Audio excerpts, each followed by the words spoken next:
Hi and welcome to Gio and Mr. Mystergio review rock and roll wrestling. We're delighted to be back. We were at the return at the City Diggers Club and we'll run through what was an amazing club and a great night back. Before that though, allow me to introduce my co-host, Mr. Mystergio. Yes, it's Mr. Mystergio, the dark half, the smart half, the half all you people want to see. And yes, I will, on what is a very rare occasion, agree with Gio. It was great to be back in the audience at the Diggers Club, and it's great to do the review show again, although not necessarily with Gio. Hurry up and get into it, would ya?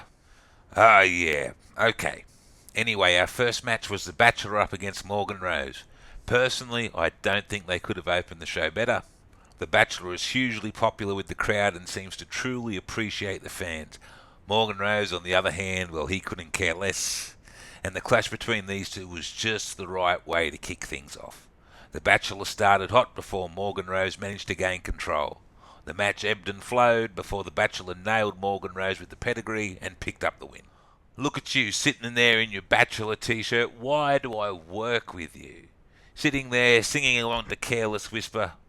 What are you? First of all, you completely skipped over the fact that we were treated to words of wisdom from the grub Otis before the show started. The peons in the audience booed and shouted, it's their loss, because maybe if they listened, they might actually learn something. Anyway, The Bachelor was extremely lucky here. I know we haven't been for a while to one of these shows, but I remember Morgan Rose being maybe the unluckiest wrestler in rock and roll wrestling. It seems as though that hasn't changed. The guy has all the talent, all the skill, overwhelming charisma, but I've got no doubt that he's going to go on a tear through the company soon enough, and I'll be there cheering, while people like your precious Bachelor are laying on their back looking up straight up at the lights. The next match was a tag team match. Dicko and Lockie the tradie, the two guys with maybe the best theme songs in pro wrestling, up against the original Greasers. This match was chaos from start to finish. The referee did have some trouble keeping control of the match as all four guys really wanted to get involved, and plenty of double teams, often outside the ref's count. Dicko and the tradie, to their credit, really pushed the Greasers hard, but I think in the end, the tag team experience the Greasers had got them over the line. It wasn't the smoothest finish from the Greasers, but it got the job done. Not the smoothest finish? Not the smoothest finish? What are you talking about? That was one of the finest tag team finishing moves you're ever likely to see. And don't anyone damn forget it. Yeah, okay. Our next match, we had Gold Rush briefcase holder Jay Sorbet up against Michael Spencer. This was a great match. Spencer displayed an impressive arsenal of moves up against one of the finest wrestlers ever to grace a rock and roll wrestling ring. He also wasn't afraid to bend the rules a bit to try and gain an advantage, but in the end, it cost him, as he tried to use Sorbet's Gold Rush briefcase as a weapon. Sorbet evaded him, the briefcase ricocheted back off the ropes onto Spencer's head, and Sorbet hit the 450 for the win. After the match, Sorbet teased he was going to cash in his briefcase for his shot at the gold at the end of the night. And again, one of your favourites gets extremely lucky here. If you ain't cheating, you ain't trying, and Spencer tried his heart out. Honestly, I don't think he even needed to use the briefcase because he had Sorbet on the ropes most of the match, and his manipulation of that stupid referee was something to behold. Next time, Spencer, next time. After the intermission, we had Jim Bro Jessie up against Belle Pierce. How about Jim Bro Jessie? A hyped up ball of energy with charisma dripping off her. Not to mention you can see she puts in the hard yards at the gym as well. Belle Pierce tried to wrestle a slower, more methodical pace, even using Jim Bro Jessie's own pre-workout against her by throwing it in her eyes to gain an advantage. But Jessie was too strong, overcoming Pierce's tactics, overwhelming her with strength, power and speed, and taking the win courtesy of the Death Valley driver. What the hell was that? This maniac running around like she's hopped up on goofballs? Pierce was at a clear, unfair disadvantage here, like when the Honky Tonk Man had to wrestle the Ultimate Warrior for the Intercontinental title. Look it up if you don't know what I'm talking about, you idiots. In fact, give me the computer. I'm emailing Rock and Roll Wrestling demanding this clown is drug tested.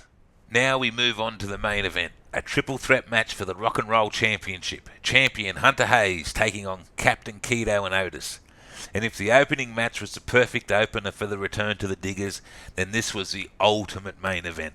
All three men gave their absolute all. I'll even give Otis credit here.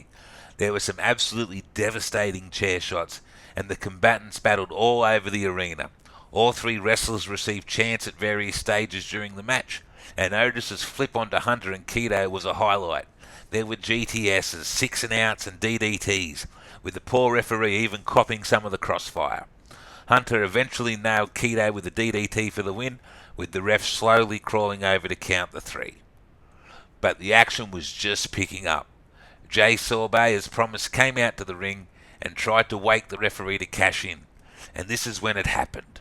In front of his adoring fans, Keto nailed Sorbet and Hunter with a chair. He ripped off his Sixers shirt to reveal The Moment shirt and threw it down in disgust. He F5 Sorbet, picked up the briefcase and told a clearly dazed and confused referee to start the match, cashing in Sorbet's briefcase. He covered Hunter, who kicked out.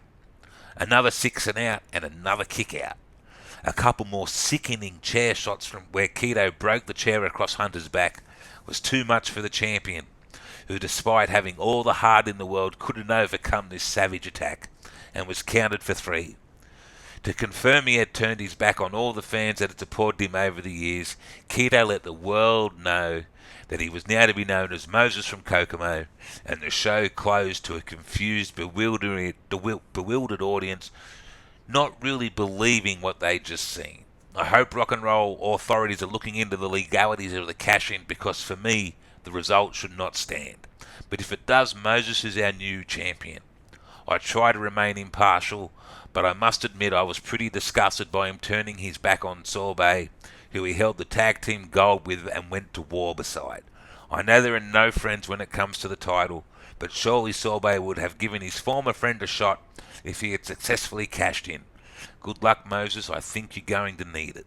Ha ha ha ha! This is exactly what I've been talking about. People holding up signs and kiddies cheering does not take you to the top of the mountain. Keto ditched the baggage, cut loose the anchor around his neck that was Jay Sorbet, and now he stands before us as Moses, the champion. I was hoping Sorbet would realise this, but Moses understood what was required and got the job done. And full props to Otis too. You undersold his flip. That was the best move of the night, and he put in another stellar performance. As far as the cash-in legalities are concerned, possession is 9/10 of the law, my friend. And as far as I'm concerned, the result is 100% legit. Well, that's it for our review, and it was great to be back at a rock and roll wrestling show, and we hope you enjoy this review. The next show is April 15th, and it's titled Wrestling for a Cause. Funds are being raised for a young man named Jacob Purcell, who is undergoing a health battle at the moment. I won't even try and pronounce the condition he's battling, but if you check out the Rock and Roll Facebook page, which is linked in the video description below, you can find more details and how to get tickets for the show for a great cause. Mr. Mystergio is not completely heartless. And yes, I echo the sentiments wishing Jacob and his young family all the very best, and am more than happy to help support this cause by attending the show.